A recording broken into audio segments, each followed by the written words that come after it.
Hello, everyone. Welcome to another episode of From the District with State Senator Suzanne Weber.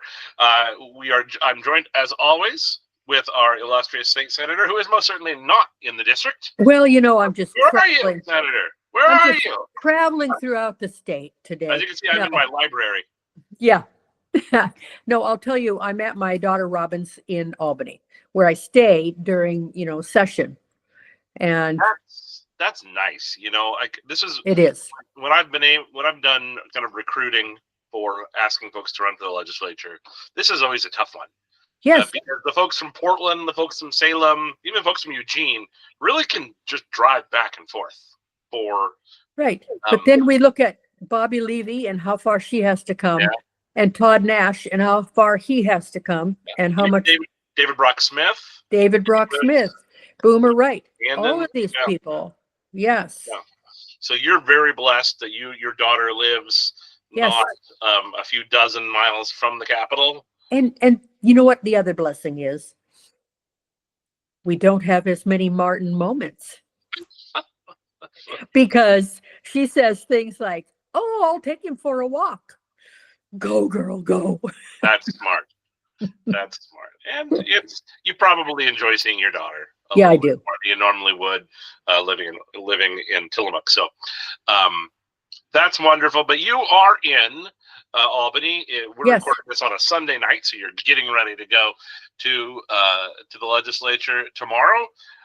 What's up? What's been going up? What's been going on? What do you think?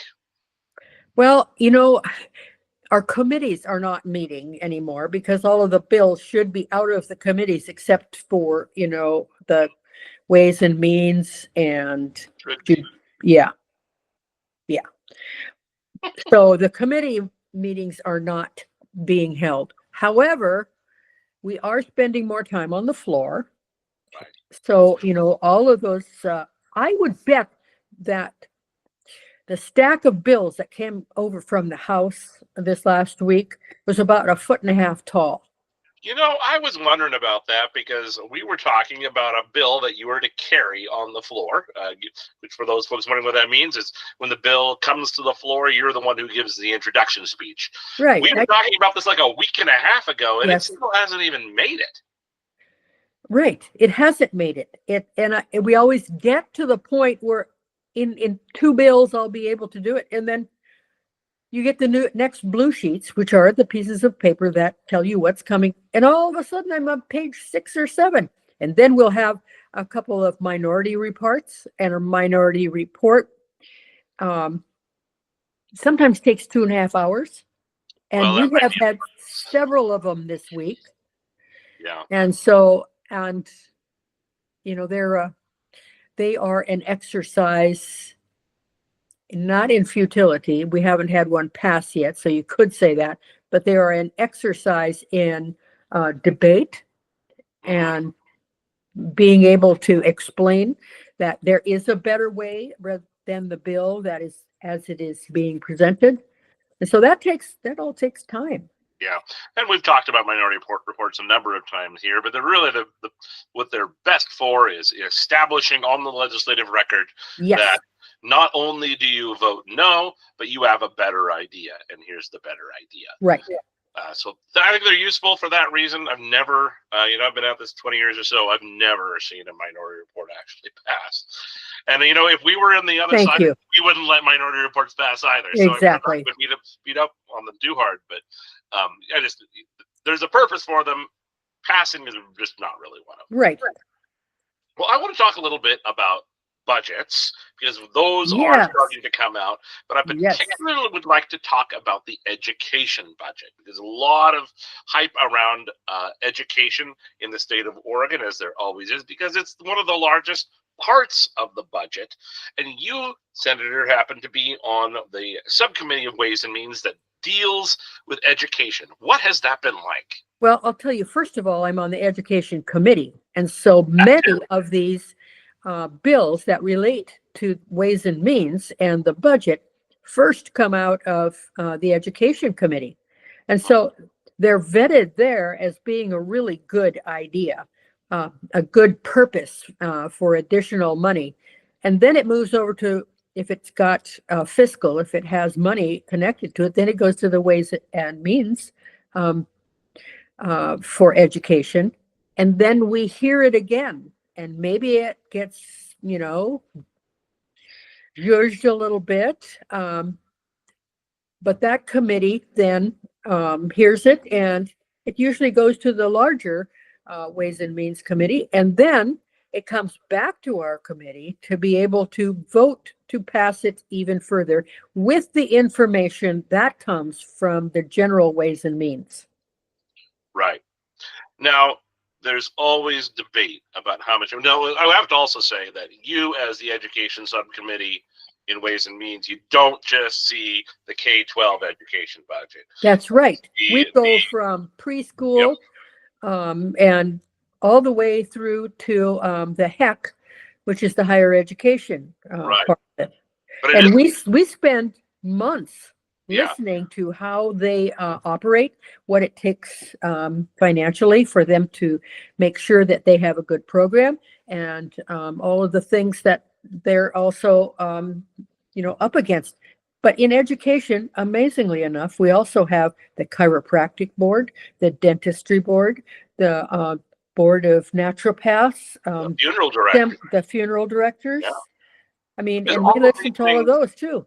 Because all of these require education, right? Professional education, because these all require professional licenses, right? So that's why they come to you. But let's narrow a little bit down to the K through 12 budget, because I think that's what gets most of the hype. Right. This time, the governor's accountability bill for education also got a lot of hearings and a lot of attention.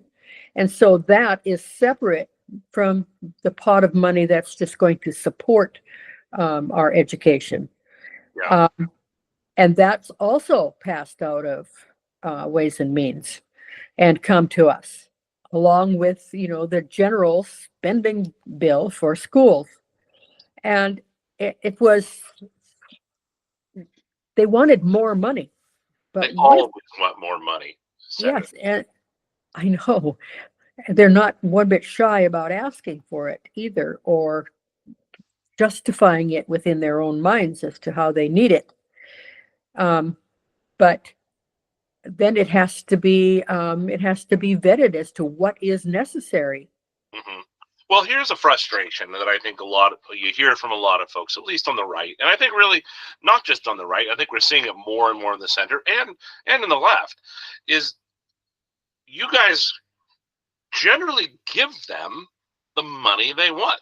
We have this situation in the last biennium where you guys just flat out asked the superintendents, the school districts, how much money do you need to, quote unquote, fully fund education? They gave you a number. You gave them every penny. You gave them every penny. And we came to a situation halfway through that biennium that Portland Public Schools, the teachers union in Portland Public Schools went out on strike because they didn't feel they were getting the money that they needed. Right. And now you see that they have huge deficits in many school districts throughout the state. You see many school districts that had bonds on the ballot in the special election. Some passed, some did not.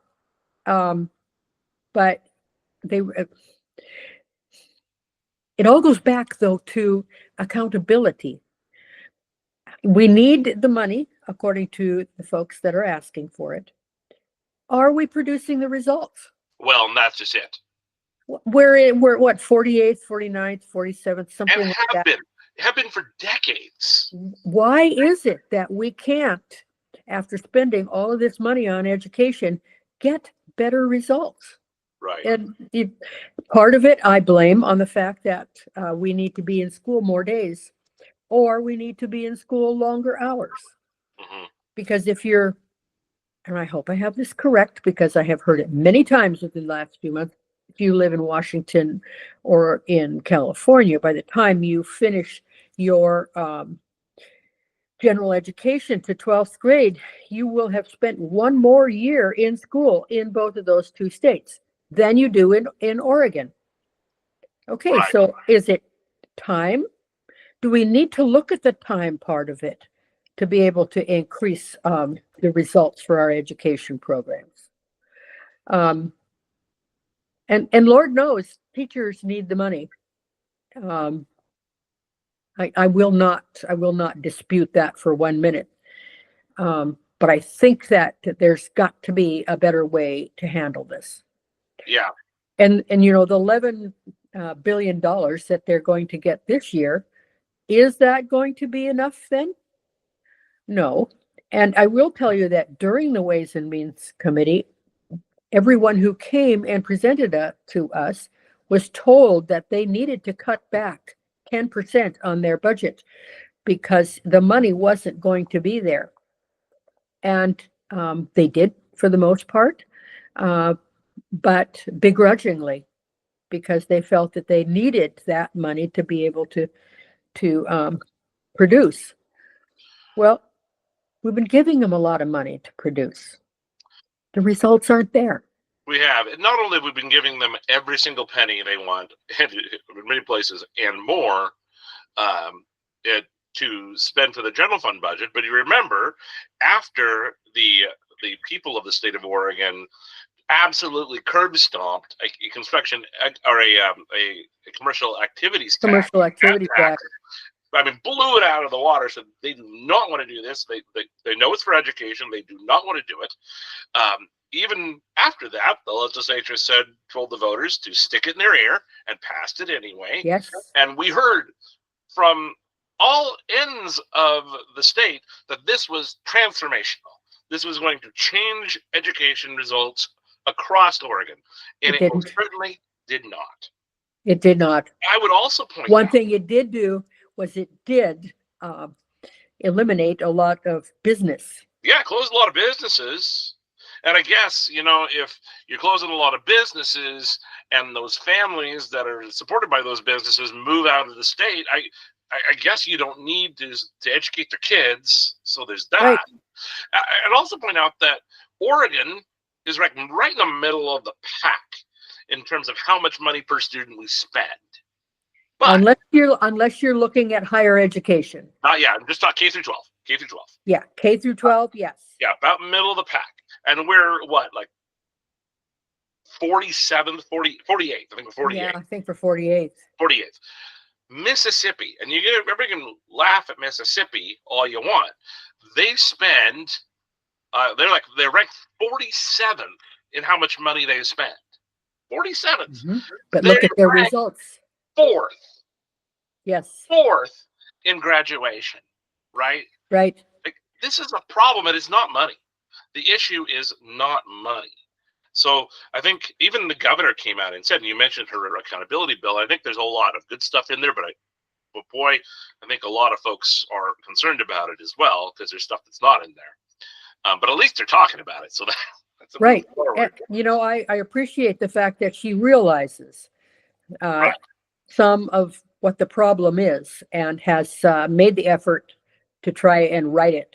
Yeah. But we don't know what's going to happen. At the end of the day, if she's not willing to fight teachers' unions, because that's like, look, I think right. we all agree, you of all people agree that teachers need to be paid a good wage. Yes, they do. Wage. They need this. They need the supplies and the stuff that they need. They need that, right? No qualms about it. None. No. The amount of money that the teachers union spends for the sole ability to just get more money. Yes. And nothing else.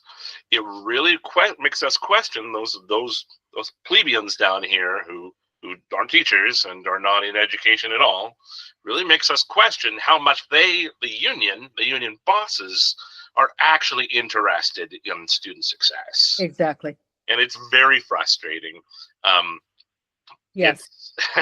If that money's not getting to teachers and they're having to go out and buy their own supplies, which I know happens. Oh, I know that. I did that for years. Where's that money going? As soon as the Target ad came out in the middle of the summer for back to school, I was there. Where's that money going, Senator? I mean, all I can think of is going to administration and bureaucracy, and certainly not helping children. Well, we used to say that when there was a big influx of money, we got more administrators. Yeah. However, they are telling us that that is not happening. I have to tell you that last week we had an education committee meeting, and what Senator Fredericks did at Noah Robinson's insistence was he went out and he got 8 teachers from around the state, and they were given a limited amount of time to talk about their jobs, about what they do and what they need, and the things that they are coming up against. We had teachers in tears. There were committee members who, of course, don't have much to do with education. Maybe they've been on a school board, maybe they've had kids, maybe not, maybe they were homeschooled. They don't have a lot of interaction with the teachers, and it was heart-wrenching to see what they are up against. Right. In the classrooms. It is when you move outside of the metro area, especially, it is like we cannot overemphasize how much we appreciate teachers. But to teachers, your unions aren't helping you. They're not. They've gotten you every single penny that they've asked for, and you're still in the same situation. Right. Like it's not going to get better if you get another billion. No, it's not. How many times have we heard, this is a transformational investment in education, and nothing changes? Well, the other thing that Oregon is famous for, and the Education Committee has heard me say it before, is that it's like we're an overactive dog sometimes in a tree full of squirrels. And so we see some new idea of what we think is going to work really well. We run after that. And we never really get to the point where we catch it and find out whether it's really good or not. Because before we get to that point, we see something else. Oh, squirrel, there's another one. We've got to go after that one. So that's a good segue to something I want to talk about, again, connected to the Department of Education, is an investigation that's been opened by the U.S. Department of Justice against the Oregon Department of Education. Yes. And the Oregon School Activities Association, the OSAA, yes. Which is the organization that handles team sports, team activities. The Department of Justice has opened a Title IX investigation against the Oregon Department of Education, because Oregon has made it very clear that despite very clear direction from US DOJ, that they will allow men who identify as women, boys who identify as girls, to participate in girls' sports. Yes. This kind of goes down where you were saying, is that if the Department of Education in Oregon decides that this is worth going to the absolute mat for, that this could cost you federal education dollars. It could. This would be a real problem. And there are ways to handle this. I'm not going to go into them right now.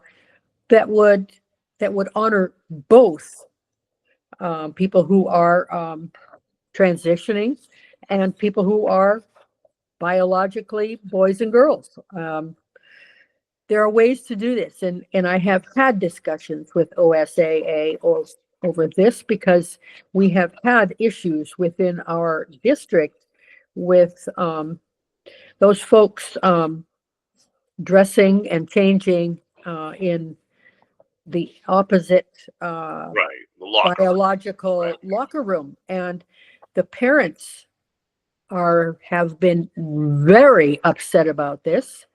And so it's not like DOJ didn't know anything about this, or OSAA didn't know anything about this.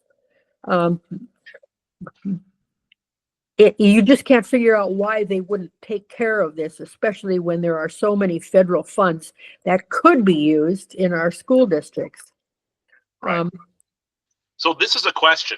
This is a question that Oregon's government, and I don't mean this Oregon's legislature per se, especially not Oregon Republicans in Oregon's legislature, but the governor, the executive branch, are going to have to make a decision here. Yes. And the people of Oregon are going to have to react to it. Do the people of Oregon want to risk hundreds of millions of dollars in education dollars, right, in order to allow biological males to participate in biological female sports? Is that a risk that the people of Oregon are willing to make? Because it seems like their governor most certainly believes it is. It should be. That, to me, as a taxpayer, an Oregon taxpayer, is very disturbing. Well, it's very discriminatory also. It's discriminatory against women and their rights. Once again, women are being put down because of this. Right.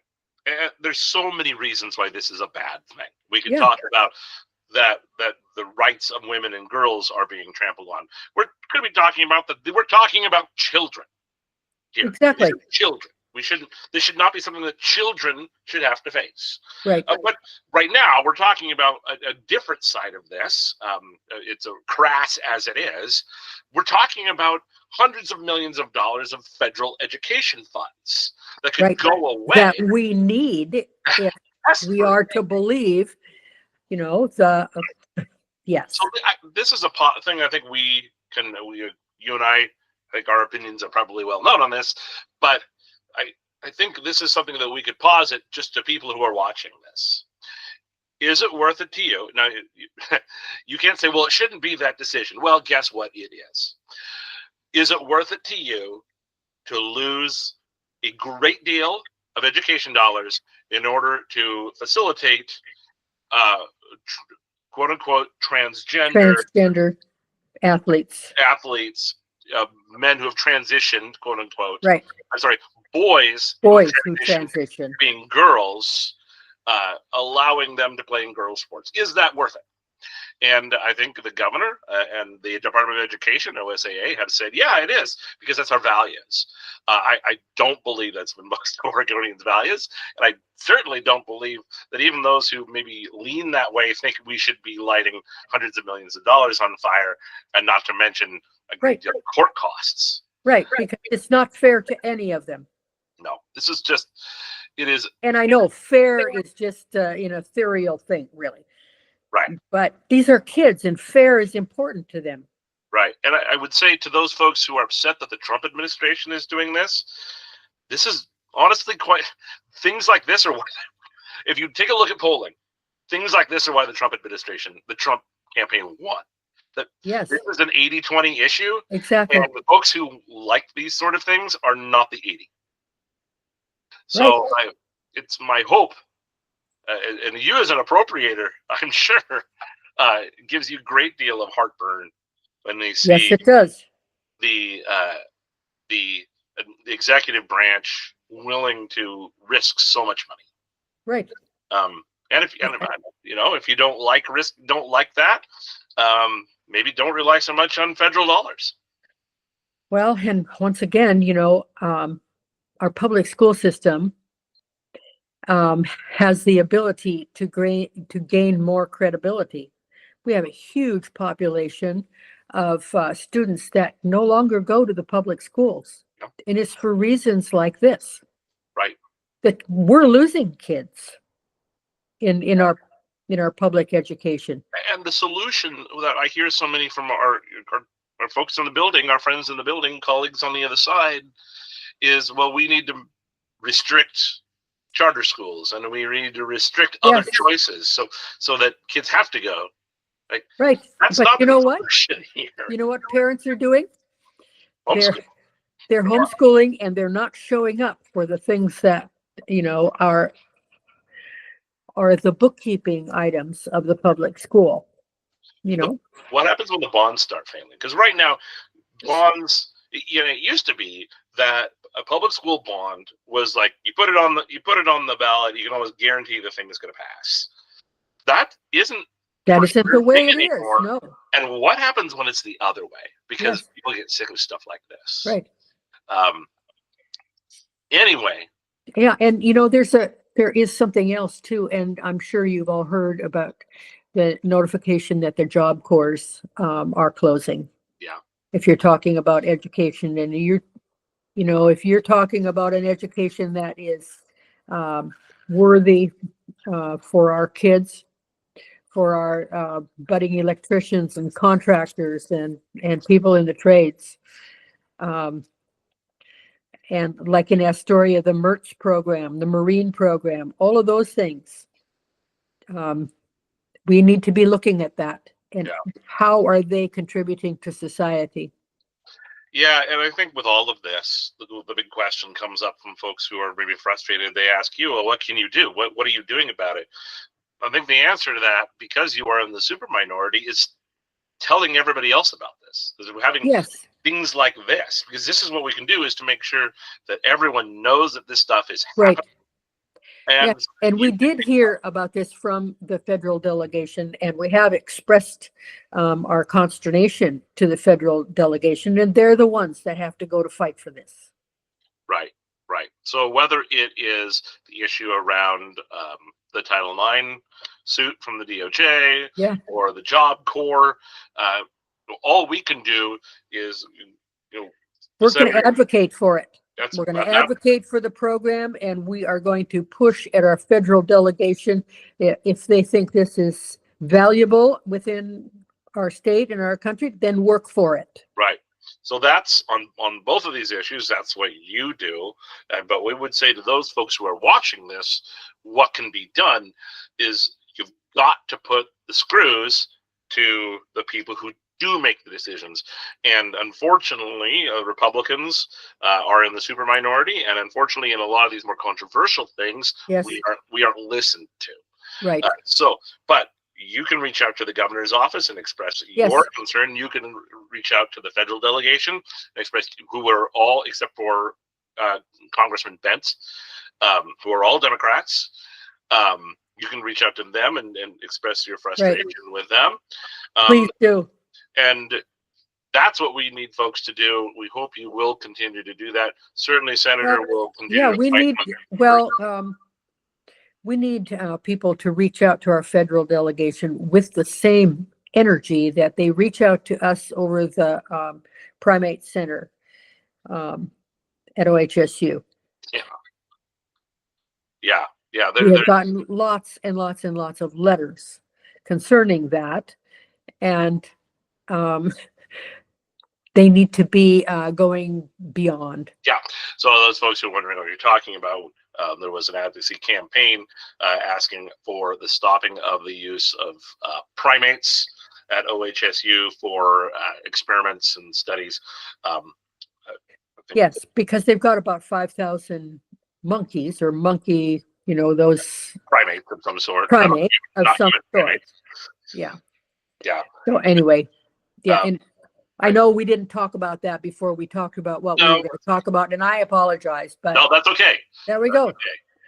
Okay, we've got a month to go. We do, and we're running out of time. We have got some big things that have got to maybe happen, and one of them is the transportation package, and that is still in the process of being developed. Right. And it is a very emotional issue. I wanted to talk about this today, but we can't because there's still a lot of negotiating happening. Right. And the package is in the process. The bill is in the process of being written, and then there will be additional changes to it and amendments. Of course. And so, we've got a month. That's all we've got. Well, when the bill's written, when the bill comes out, obviously there will be a public hearing. Yes. You'll be able to offer public comment, and we will make sure when that becomes available for the public to do that you know about it. Right. Because I hope that we in rural Oregon will not get the shaft. Yes. But you know, I hope for the best, but expect the worst. You know, but yes, we will make sure that you but have the opportunity. we will have more information. Both there's the bantering about of information and proposals people are putting out there, whether it's the Republicans, the Democrats, the environmentalists. Everybody thinks that they're getting slighted. Well, I guess if everyone gets slighted a little bit, maybe we can come up with a package that's going to be good, or at least will be able to support ODOT, because we have a lot of issues in ODOT, whether it's the ADA ramps, whether it's maintenance, preservation, development. We've got the projects from 2017 that still haven't been finished. There's all kinds of things like that. Yeah, I remain insistent, just me personally, that if ODOT is going to ask for substantial additional revenue, they should be willing to tell us where they're going to cut the fat. And I do not believe one waking second that there is no fat in ODOT. Well, I think that you should each look up the report of what was written by an out-of-state consultant group on ODOT and its effectiveness and things that it needs to change, because we could go into several hour discussion about that. Well, but look it up. I mean, I was attacked this morning when I walked into church. I just wanted to go pray. And this guy says to me, "What do you think you're doing? Raising our gas tax 40 cents a gallon." And I looked at him and I said, "Dear heart, you already pay 40 cents a gallon for gas tax. It hasn't been determined if there's even going to be a gas tax." Well, I read, and don't believe everything you read in the media. Do a little research on it. Yeah. I think hopefully we've all learned to take what comes from the media with a grain of salt. But we haven't, because we still... We pretend we have. We grab onto every little tidbit that has been, conflated and is untrue. We do it. We do. And Senator, just as you said, that we could easily have a multi-hour conversation about the report on ODOT. Unfortunately, we do not have multiple hours. In fact, we have 0 hours now. Yeah, I think we're in trouble now, because I think we've gone a little too far. We have, but there was much to talk about. There's always so much to talk about. Unfortunately, we are still in the session, so we continue to do these every single week. Yes. So, folks, please do tune in next week. We will continue to have these conversations if we're given the okay to do so by everyone that has the power to give us the okay to do so. We will talk about the transportation package. Because we will not talk about something until we actually have something to talk about. Right. Otherwise, we're just going to cause the senator to get yelled at church again, which we don't want to do. But, Senator, this is always a pleasure for me. One of the highlights of my week, and I hope everyone finds it useful, and I hope you find it enjoyable as well. Yeah, thank you, Adam, for doing this every week. You have no idea how much I appreciate it. Well, it's been a pleasure. Everyone, we will catch you next week. Thanks for watching, and we'll see you soon. See you soon.